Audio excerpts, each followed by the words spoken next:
The anomaly. The scanning array had been silent for 3 cycles when it screamed. Commander Veshetari of the exploration vessel Wandering. Thought felt the vibration through her sensory tendrils before she heard the alarm. The sound pierced through the ship's meditation chambers, pulling her crew from their regeneration pods with urgent clicks and whistles.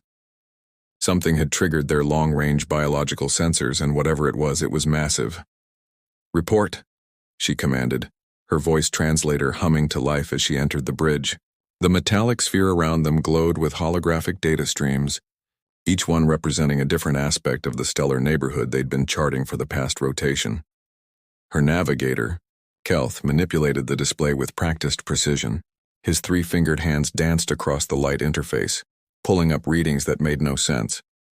"Commander, the system ahead shows—" "I don't understand these numbers. The third planet from the star is radiating biological signatures on a scale I've never witnessed." Veshetari moved closer, her elongated body swaying with the ship's artificial gravity.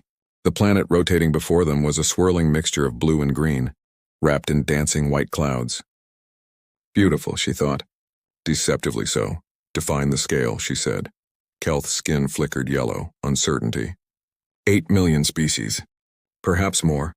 The sensors are struggling to catalog them all. "Commander, this violates the Talavine principle. No single world can support such diversity without collapsing into extinction cascades." The Talavine principle. Every child in the Galactic Assembly learned it during their first education cycle. Stable ecosystems required balance, careful distribution of resources, minimal competition. Too many species meant too much conflict, too much change, too much chaos. Life needed order to persist, yet here was a world drowning in life. "Are we certain the sensors are functioning correctly?" asked Mira, the ship's xenobiologist. Her crystalline eyes reflected the hologram's light, fracturing it into rainbow patterns across her face. "I've run diagnostics 3 times, Kelth replied. "The equipment is optimal." Veshetari studied the readings, her mind racing through possibilities. Perhaps this was a garden world, carefully curated by an advanced civilization. They occasionally encountered such places, massive biodomes or terraformed planets where ancient species had seeded life before vanishing into history's fog. But those worlds were controlled, predictable. This one looked wild. "Take us closer," she decided. Standard approach protocol.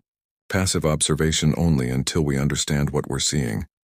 The wandering thought adjusted its trajectory, ion drives barely whispering as it carved a path toward the impossible planet. As they descended through the outer system, more anomalies revealed themselves. The star itself burned yellow-white, far more violent than the stable red giants most civilizations chose for colonization. Its radiation output fluctuated unpredictably, and massive magnetic storms erupted across its surface with alarming frequency. No sane species would establish themselves here, in a system so temperamental, so hostile to technological infrastructure. Then there was the planet's moon, singular, massive, nearly a quarter the size of the world it orbited. Tidal forces from such a companion would create catastrophic stress on any planet's crust. Earthquakes, volcanoes, violent weather patterns. The gravitational dance between them should have rendered the surface uninhabitable. "This makes no sense," Mira whispered, her voice tight with confusion. "Look at the atmospheric composition. 21% oxygen. That's above the combustion threshold. One lightning strike, one spark, an entire forest should ignite. Yet there are forests," Kelth observed, highlighting vast green expanses that covered the continents. Enormous ones. Veshetari felt something stir in her chest, an emotion her species had evolved to suppress. Unease. In her 140 rotations of life, she'd seen many worlds, cataloged countless ecosystems. She'd stood on the crystal plains of Velkarath and the floating gardens of Simoria. She'd witnessed the careful balance that allowed life to flourish. This was not balance. This was madness. "Commander," Kelth said, his skin now pulsing orange. "Alarm. I'm detecting something else. Technology signatures. Primitive by our standards, but widespread. Radio transmissions, electrical grids, chemical propulsion systems. There's a civilization down there." The bridge fell silent except for the soft hum of the ship's systems. A civilization. On a world that shouldn't exist, supporting life that defied every principle of xenobiology. Someone had not only survived, but thrived enough to reach their technological age. What do they call themselves? Veshtari asked quietly. Kelth listened to the radio chatter, his translator working to decode the thousands of languages bleeding into space. Finally, he found a common thread, a word that appeared again and again in their broadcasts. Humans, he said. They call themselves humans. Veshtari moved to the forward viewport, staring at the planet below. Somewhere down there, on that violent, impossible world, a species had done what should have been impossible. They'd not only survived, they'd built cities, created art, reached for the stars with their primitive rockets. Begin detailed observation protocols, she ordered. I want to understand everything about these humans. How they survive, how they think, how they refuse to die when everything about their world should have killed them long ago. As the wandering thought settled into a high orbit, hidden behind the moon's shadow, Veshtari couldn't shake the feeling that they'd stumbled onto something profound, something that would challenge everything the Galactic Assembly believed about life, about survival, about the conditions necessary for intelligence to emerge. The impossible planet turned below them, and on its surface humanity lived on, oblivious to the eyes watching from above. The violent garden for 6 rotations, the crew of the Wandering Thought watched in horrified fascination. Mira had set up her observation station in the ship's laboratory, surrounding herself with holographic displays that showed every facet of the planet below. Each screen told a story that violated her understanding of biology, of chemistry, of the fundamental rules that governed life itself. They drink poison, she said, not for the first time. Veshtari had come to check on her progress, but the xenobiologist seemed trapped in a loop of disbelief. Commander, they consume dihydrogen monoxide in its liquid form. Do you understand what that means? Veshtari did. Water was a universal solvent, corrosive to most biological systems. Her own species could only tolerate it in carefully controlled vapor form, and even then only for brief periods. Yet the humans bathed in it, swam through it, let it fall from the sky onto their unprotected skin. Their bodies are 70% water, Mira continued, her crystalline eyes wide. They're walking oceans. And the oxygen, that reactive combustible gas, they pull it directly into their bodies with every breath. Their cellular respiration is based on controlled burning, Commander. They're on fire. Constantly, from the inside. Kelth's voice crackled through the communication system. You should see what I'm observing. The humans have populated every continent. They're in the frozen regions near the poles where temperatures drop low enough to solidify atmospheric gases. They're in deserts where water is almost non-existent. They've even established permanent settlements at the bottom of their oceans, where pressure would crush our vessels. Veshtari moved to another display, watching a human settlement perched on the side of a mountain. As she observed, the ground beneath it began to shake. Seismic activity, a quake measuring significant force on their instruments. Buildings swayed but held. The humans emerged afterward, cleared the debris, and continued their lives. How many of these events have you recorded? She asked. Earthquakes, hundreds per day across the planet. Volcanic eruptions, dozens per rotation. Storms that generate electrical discharges powerful enough to vaporize metal. Thousands daily. Commander, their planet is trying to kill them constantly, and they simply adapt. She watched another screen showing a massive rotating storm system over an ocean, winds exceeding speeds that would tear apart most structures. Yet human settlements dotted the coastlines nearby, built and rebuilt in defiance of the inevitable destruction. Show me their biology again, Veshtari requested.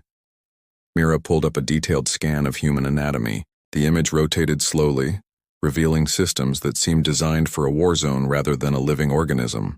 Their immune system is extraordinary, she explained. They're constantly invaded by microscopic organisms, bacteria, viruses, parasites, and their bodies wage continuous warfare against them. They've evolved an adaptive defense network that remembers every threat, improves with each encounter. They're always fighting, Veshtari observed. Everything. They fight their environment, fight disease, fight each other. Mira highlighted another system. Look at their healing capability. They can regenerate tissue, repair broken bones, survive massive trauma that would kill most species. I watched surveillance footage of a human who fell from a significant height, shattered multiple skeletal structures, and was walking again within 100 days. Kelth appeared in the doorway, his skin flickering with colors Veshtari couldn't quite interpret. Confusion mixed with something else. Respect, perhaps? I've been studying their history, he said.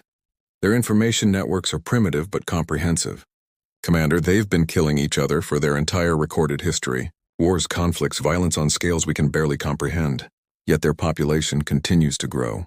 They've survived ice ages, asteroid impacts, supervolcanic eruptions, pandemics that killed significant percentages of their species. And, Veshtari prompted, and they never stopped advancing. After every catastrophe, they rebuilt.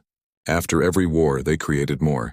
More art, more technology, more cities. They've split the atom, decoded their own genetic structure, sent machines to other worlds in their system, all while living on a planet actively hostile to complex life. Veshtari was quiet for a long moment, processing what her crew had discovered. In the Galactic Assembly, civilizations rose on worlds of calm stability. Species evolved in environments that nurtured them, protected them, allowed slow and steady development over millions of cycles. The Council maintained strict protocols about which worlds could host colonies, which systems were too dangerous, too unpredictable. By every measure, Earth should have been classified as a death world, quarantined and avoided, yet humanity had emerged here, not despite the violence perhaps, but because of it. Their emotional range is extreme, Mira added, pulling up more data. They experience joy and despair with intensities that would overwhelm most species. They form bonds so strong, they'll sacrifice their own survival for others. They create art about their suffering, their hope, their mortality. Commander, they know they're fragile. Every human lives with the certainty that they'll die, usually within 100 of their solar cycles. And instead of this knowledge paralyzing them, it drives them. On the main display, a human child laughed while running through water spraying from a device in their garden. The sound was captured by their satellites, translated by the ship's systems. Pure joy, unfiltered and intense. Beside that screen, another showed humans in conflict, a small war in some disputed territory. Fear and determination on their faces, fighting with a ferocity that seemed disproportionate to the land they contested. They contain multitudes, Veshtari said softly. Contradiction is their nature. Should we make contact? Kelth asked. Standard first contact protocols? Veshtari considered the question carefully. The Galactic Assembly had clear procedures for introducing primitive civilizations to the broader community. Careful approach, demonstration of peaceful intent, gradual cultural exchange. But those protocols assumed rational actors, species that valued stability and cooperation above all else. Humans were something else entirely. Not yet, she decided. We continue observing. I need to understand them better before we reveal ourselves. These humans living in their impossible garden, refusing to surrender to a world that should have destroyed them long ago. They're unlike anything we've encountered. She turned back to the viewport, watching Earth rotate in the starlight.